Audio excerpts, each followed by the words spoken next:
The NSA is watching the American people and have been for a while, and bank, king, and industrial people have been using the information for self-benefit. And that's obvious. It's evident. It's true. We've known it for a while. But who's watching them? They're all watching each other. The NSA, the CIA, the networks, the hackers.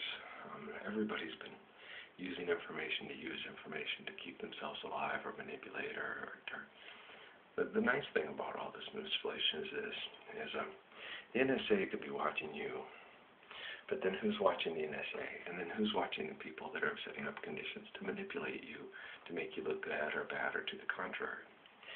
See, it's a quite involved surveillance network that's helping set up a new world with people that can be trusted. Now, if you were the Rockefellers, we've already talked about this. I'm not sure most of you are catching on. I think you are today. I think it's finally becoming more evident. If my stomach aches, I can tell a lot of you are finally starting to comprehend and understand what's been happening to you and to our world and to us. You're basically, it's not a setup, it's a test.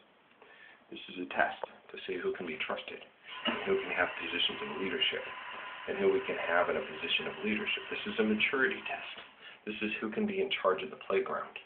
This is if you Lord of the Flies, if you can, if you have no adults to establish order and kindness and mercy and intelligence and observation, mature observation and mature communication, you have rule of the bullies.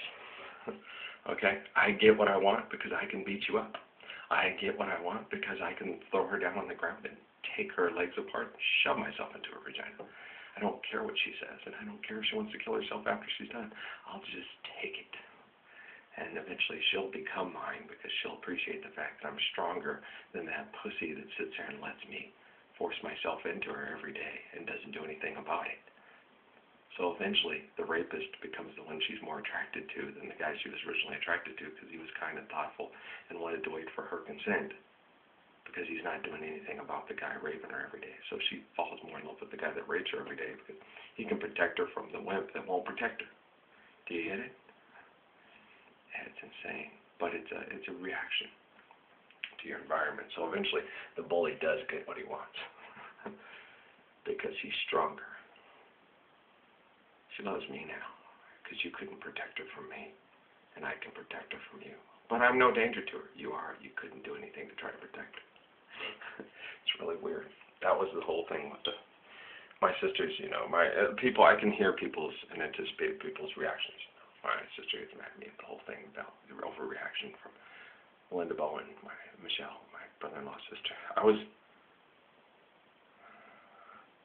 woman loved with us, and I wanted to date her. And then possibly ask her to marry me because the type of mom she was, if she was interested in me. Okay, so yeah, she was. Yeah, it affects me. A woman that you're so enamored with. I don't want to say infatuated. I wasn't infatuated. I got to know the woman. We lived together for about 2 or 3 months, and she was a good mom, and she was honest, and she was strong, and she worked hard. She wanted to take care of her kids, and she was cool. And she didn't want to date me because she was pregnant with a guy named DeMont's baby. She left DeMont because he got another woman pregnant while he got her pregnant, and she didn't want to put me in that situation because she felt like, and she liked black men and stuff like that, but she didn't find anything too terribly wrong with me. She liked the fact that I was a good father, that his mom would go out to the bars, I paid child support, his mom would go date other women, and I would raise my son. And I would get upset about it, but I would just do it because it was the right thing to do. And I was there for Corey and Danny and Patrick, and she liked me. Well, that's pretty likable. One day, her boyfriend who she was living with, the baby's father, came home and was beating her up on the steps because she took all of her money out of the bank account. My first reaction was jump and fly across there like a hero and beat the holy fuck out of him, which I could do. I can beat the shit out of people real well. I have good analysis, good speed. I'm very quick, and once I get in tight quarters, I'm going to whoop the shit out of you. Most people, especially a guy beating up a woman, always going to get his ass kicked. I'm not going to give up. I'm not going to let up, and I'm going to be very precise, analytical, and quick. especially when I have the advantage because you're beating up a woman on the steps and I come flying in from the side. Oh, you are going to get your ass whipped. We would have broke the rail, though, because I'd have used the rail to beat the shit. We would have broke some furniture. But, nah, Patrice would have been proud of me. She would have. She would have been like, oh, my brother just went off and beat the shit out of him because he was beating up on Michelle. Instead, I went over there, kept my calm. I had a moment of doubt, too. Like, what if she's like, damn, what if she's like, shit, what if she's like my sisters, my girls that I dated, that screwed around on me and treated me like shit? And I felt horrible for thinking that. I pulled him off, and then he told me, I said, what's wrong? She took all money. And she goes, yeah, my money, because you were fucking someone else, and I took all my money, and I left. And then I felt like shit, thinking, I should have hit that motherfucker. I said, you just got to leave, man. You just got to leave. So he left. Told me, you just got to leave, man. Ain't nothing I can do about it. It's our money. And you cheated on her. And I'd have taken my money and left, too. So, man, we'll just talk about it later. You know. If I had flew across there and whooped his ass, me and Shell would have been dating, and I would have had a wonderful wife with 3 kids, Danny, Demi, and Patrick, right off the bat. That I'd have been loved. And then if we would have had our own kid, we probably would have spoiled the shit out of that one. That would have been our special little person. It didn't happen because the little voice in my head said, don't put on a show. And I felt like I let her down, like I should have been her avenging angel or her hero. And I fucked up. I did on a couple of things with her, and I fucked up. Before she was shot, she was following the Curiosity stuff and listening to what Ralph was saying on the videos. She listened because she's intelligent. She has a good heart. And she stood up for me. She said, he ain't doing nothing wrong. He's just trying to help people. You know, he's a good guy. And because she had the heart to think about standing up and maybe offering assistance and kindness, she wouldn't murder going into a smoke shop in Phoenix.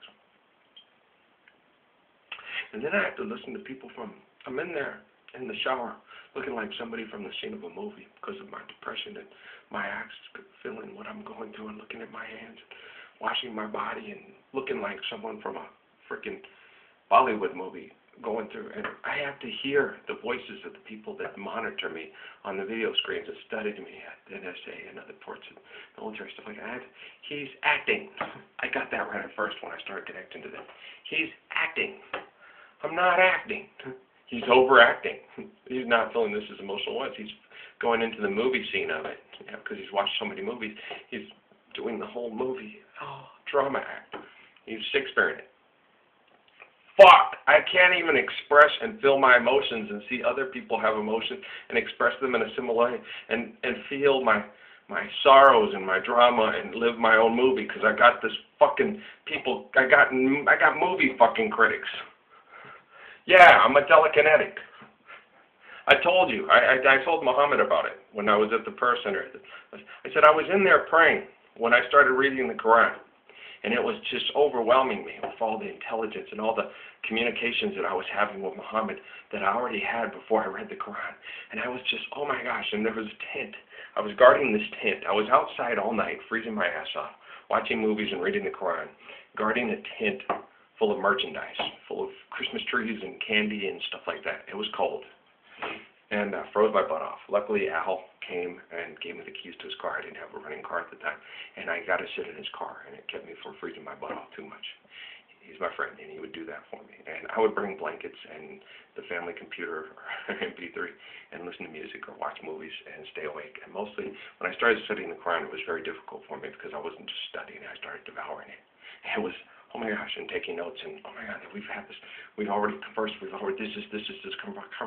is my conversations with Muhammad before I ever had them. You're being indoctrinated. You're being fed them. You are being digitally sent copies of the Quran through computer operating systems. Why don't they do this with you? And why don't you see it? And why doesn't it work? And why don't you feel like you've already had a conversation? And no, many of the conversations were not the same. Well, they've been enhanced to make you feel as if they're manipulating you and turning you into this Messiah.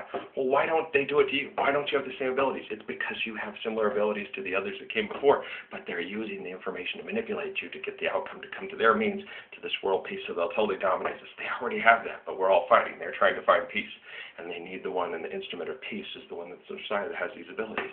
Why don't you have these abilities, and why aren't you doing this, and why aren't they doing this with everyone?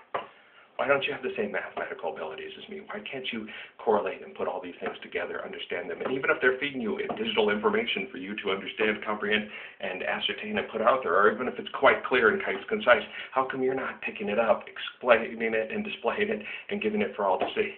No, they're not coming and telling me to, and I'm not being indoctrinated in time classes and being coached and directed. Lasse Hellstrom's not in the kitchen going, Ralph, take two. No, it's not happening. This is my life, and I hear it. And I told Muhammad, I said, I was praying, and they are sitting there critiquing my prayer, whether or not I'm praying correctly. He's not bending over right.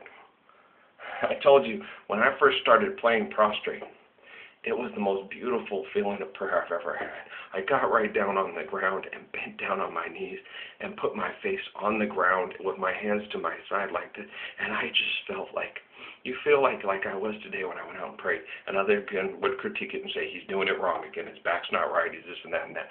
Bullshit. I'm doing it exactly the way I should. You're supposed to bend down as if you were bending down before a merciful Father and you felt you've done something wrong, and you're begging for mercy and kindness and love.